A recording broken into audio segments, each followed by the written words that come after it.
继续来看中华邮政，进前因为智慧物流营运中心爆发招租的争议，所以董事长甲总经理拢来落台。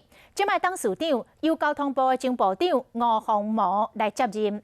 吴鸿模当时因为普悠玛并且的事件来落台，想袂到卸任才半年，阁来做中华邮政的董事长。吴鸿模讲，人生的剧本真歹意料。伊嘛否认讲，伊占到的这块是真有油水的好块。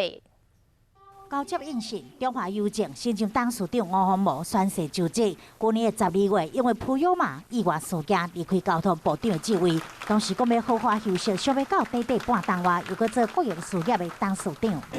还是有人一直鼓励长官鼓励我这个有机会多做一点事了。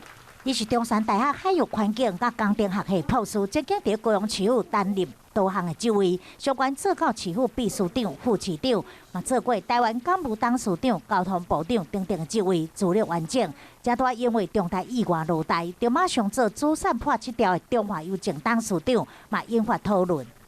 这个不是回缺，是一个基础相当良好、优质的公司，但是未来还有很多挑战。